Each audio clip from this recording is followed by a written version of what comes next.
Augusta sākumā Grobiņas mototrosē jau tradicionāli norisinājās sacensību zelta mopeds, viens no Latvijas čempionāta posmiem, pulcējot ap 100 dažādu paudžu dalībnieku ar visdažādākajiem motorizētajiem braucamrīkiem.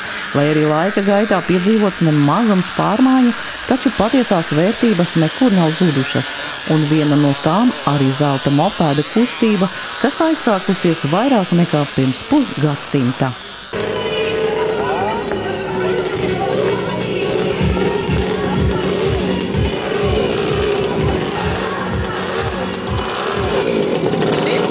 Šis ir tavs zelta mopēds, jā? Tas ir mans zelta mopēds, jā. Cik gadu šim zelta mopēdam? Šis nav tas, kas man bija. Viņš bija, ka man bija 12 gadi, tā kā 35 gadus atpakaļ, bet tas aizgāja postā, bet šo es kaut kur tādu analogu piemeklēju. Vai vecā deltiņa? Vai vecā deltiņā, jā. Bet visi kārtībā, šodien startēs ar viņu? Šodien nestartēs, šodien vairāk tā kā līdzjutējs bet kopējā rūcienā, lai piedalītos un tā. Reiz gadā var pagāzēt un paostīt dūmus. Zelta mopēdas sacensības Grobiņā tikušas rīkotas arī pagājušā gadsimta 80. gadu sākuma, kam sekojas turpat 40 gadu klusums, un tikai pirms 5 gadiem, 2020. gada augustā, zelta mopēds atkal pierūcināja Grobiņu. Pirmais jau bija kā tāds eksperiments, mums bija tas Baikarlāns, un tad mēs tā kā pamēģinājām, noskatījāmies ceisīs, kā tas tur notiekās, un ka visi priecīgi, un visi brauc un sabrauc. Un pirmos gadus tiešām bija tāda liela rūpe, lai sabrauc, lai cilvēki zina, bet manuprāt, ka ņemot vērā, ka šis 5. gads, ka tagad jau visi paši zina, ka augustā notiksies, kalendāros mēs esam iekšā un atliek tik sagatavoties un baudīt pasākumu. Ļoti daudz ir jaunieši un bērni, kas šeit trenējās. Un tas ir tiešām tā kā, ja varētu teikt, ka Grobiņa tāda moto pilsēta, tas tiešām ir vēl viena tāda moto pilsētas svētki. Zelta mopēdas sacensību rīkošana Grobiņā jau 5. gadu uzticēta sporta klubam FFF, bijušo motosportistu brāļu Freibergu vadībām. Es pats 6, 7, 8 gadu vecumā braucu ar mopēdu. Tagad viņi mazliet attīstītāk, jo tas ir bremzes un to visu tā teikt, var dabūt jau mazliet tāds labāks un uzlabotāks, bet vienalga, kā brīnojam vērts ir šī mopēda kustība. Tas tāds pilnīgs absolūts fanātisms ir no šo cilvēku un braucēju puses. Tas ir dūmi, troksnis un vibrācija un amortizātori praktiski viņiem nav. Un vārties arī, ka tik daudz meitenes brauc Mati Plīvo un arī daudz tādu pusauģu brauc tieši mopēdu klasēs. Arī smukā formā. Bet pirmais brīnīgs skaidrs. Kārraus šito ņem nopietni. Zelta mopēda sacensības Grobiņa ir Latvijas čempionāta 5. posms, kurā kā jau ierasts sacensības notiek sporta, standarta un retro klasēs. Tā kā acīm redzami augusi bērnu un jauniešu interese par motosportu, tad arī viņiem atbilstoši vecumam un mocīša jaudai ir vairākas sacensību klases. Un var tikai apbrīnot mazo braucēju cīņas sparu un, protams, vecāku neatlaidību.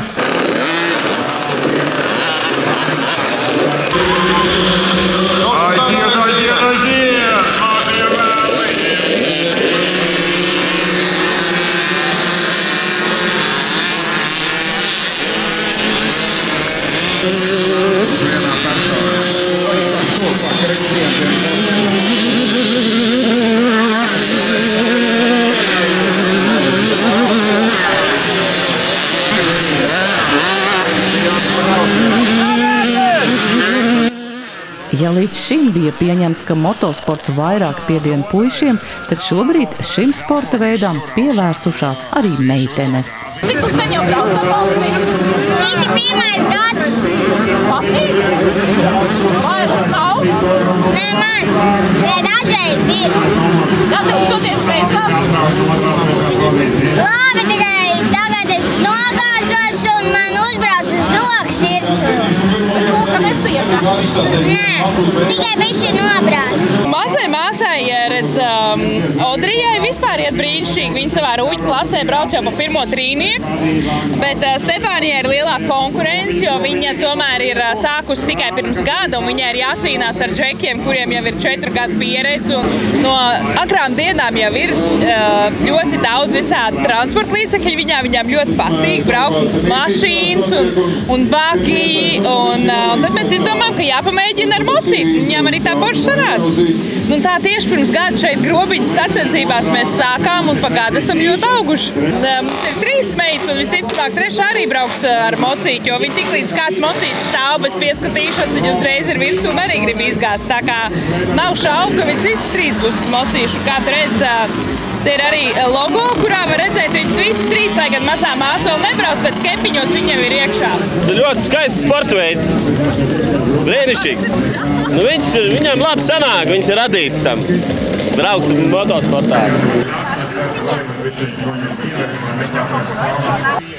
Braukt ar mocīti pa trasi ir viena lieta, taču cita, ka to nākas remontēt, skrūvēt vai regulēt. Ko tu tagad tur dari? Jāpārbauda, vai nav mitrumi elektronikā. Mocis ir stāvējis, tāpēc jāstāsta, vai nav kaut kāda slapjuma, kas var traucēt darbībai. Braucējs kaut kur skraida ar riteni, viņam vispār neinteresē nekas, kas te notiek, kad tik trasē vālēt. Jāizaug laikam līdz tam, lai sāktu interesēt tehnika. Tas ir interesē. Man patīk, jā. Patāri, esi braukusi? Jā, esmu, jā. Sen, ļoti sen. Kāds 10 gadus nobrauc motokrosā. Kādi labākie rezultāti? 3. vieta Latvijā. Grobiņā tas pirmo reizi? Nē, 2. Kā te pēcās iepriekš? 1. biju. Zelta mopēds ir ģimenisks sporta veids, atzīst neviens sacensību dalībnieks. Tā ir paudžu tradīcija, ka tēvi palīdz dēliem ar savu padomu. Bišķi jāpieregulē aparāts. Šis ir kas pa aparātu ir? Rīga. Vecā Rīga, kas ir jaunās skaņās? Jā, tā arī ir. Grobiņā esi pirmo reizi? Grobiņā, jā. Nu, kā tad bija? Treniņu braucienā. Treniņā nebija labi, varbūt tagad būs labāk redzēt. Šitad ir īstie grobiņas zobrati jau pielikti. Tur jau vēl tikai liek to īsto grobiņas trases zobratu. Tie ir jāpiemeklē, jo tā ir mūsu specifika. Ainar, nu kā tad ir izskatās šodien trase? Trase izskatās forša, visi smaidīgi, enerģijas pilni. Kā tu raksturos grobiņas trasi? Vienkārša, bet tā pašā laikā arī sarežģīta. Bedres beigās, bet visiem vienādi. Ar moci, es nezinu, 2 gadi bija kādu, kad man uzsēdināja. Vispār vēl knapi mācēju ar divriteni braukt. Bet tā sacensībās no 5 gadu vecuma. Bet ar mopēdu tieši kopš kaut kāda 9. 8. gada man šķiet. Un tas ir foršāk ar mopēdu vai ar motociklu? Viņiem nevar salīdzināt. Ar abiem ir jautri.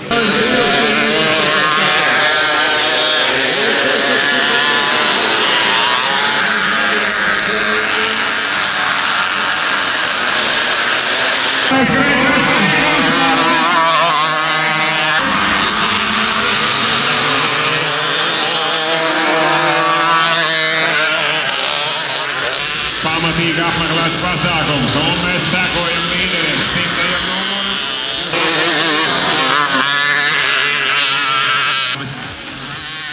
Zelta mopēda sacensībās Grobiņā katram sacensību dalībniekam jāveic 2 fināla braucieni. Katrs no tiem 8 minūtes plus 1 aplis. Pēc pirmā brauciena jau var redzēt, kuram tehnika izturējusi, bet kuru tā pievīlusi. Ai, kaut kas īsti neiet. Vakar regulējām un kaut kā īsti nav kā vajag tā dziesma nav. Tā dziesma nav, jā? Jā, bet būs. Viss būs maizē. Un te jau saka, ka esot īpašais grobiņas zobrats jāliekot. Ir, rekās forši. Šī tāds izskatās grobiņas zobrats? Jā, tas ir līdzīgs. Nav pat labākais, bet ir līdzīgs. Grobiņai te vajag vēl lielāk. Pārstāvu Jelgavu un lielāko daļu dzīvoja Anglijā. Reiz gadā atbrauc uz Grobiņu. Pacīnīties ar visiem pārējiem. Cīnos visu laiku pa pirmo, bet pagaidām kaut kādas mazas tehniskas čibeles un nesenāk. Nu, bet būs jau pareizā dziesma, un varbūt, ka šoreiz 5. gadā būs īstais. Jā, cīnamies par to. 3 starts un redz vēl viss rokas eļa.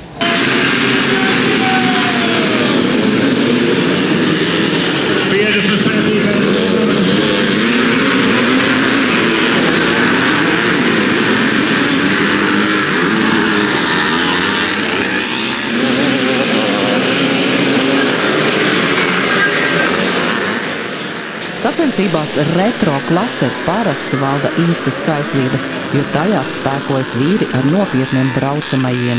Tas tik ir kārtīgs rūciens, dūmi un putekļu vērpeklis, kad trasē dodas 80. gados Čehijā ražotās Čežekas. Nepārspēks šajā klasē ir viens no titulētākajiem sacensību dalībniekiem Jānis Mironovs no Cēsīm.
Kā jūsu vietējais Lauris Freibeks brauc pasaules čempionātā, tad tajā laikā es braucu tikai veterānu pasaules čempionātā. Tā kā 2007. gadā es biju 7. pasaulē, 8. bija 8. pasaules starp veterāniem. 85. 84. gads ar čezatām sākām, un tā nobraucām līdz gandrīz 88. gadā, man liekas, kad dživu dabūju. Kā mans mehāniķis saka, bijušo motokrosistu nav. Viņi agri vai vēlu atgriežas. Kā atzīst pieredzes bagātais un titulētais motosportists Jānis Mironovs, tad Grobiņā viņš zelta mopēdu sacensībās piedalījies jau 1982. gadā, bet šajā gadsimtā te esot pirmo reizi. Ko tu vēlēsi? Laurim kā organizatoram? Visu to labāko, jo to viņš dara Liepājā, Liepājas trasē. Ko, teiksim, dara attīstībai šeit, lai cilvēki redzētu, kas ir motokross, cepur nost. Svētku sajūta ir jau 5. gadu. Svētku sajūta arī tā, ka zelta mopēds Grobiņā. Daudz jau ilgu laiku ir par to gādāts, jo šis sacensības uzorganizēt tādu laiciņu paņem, bet tā ir labi, ka jau 5. gadu ir jau tā teikt visu pieredzi uz to. Un liels prieks, ka atkal šogad ir izdevies trasi labāk sagatavot. Mopēdu klasēs ir vairāk sportisti nekā citos Latvijas čempionātu posmos. Tas priecē, ka mopēdu goņčiki atzinīgi vērtē šīs sacensības un trases.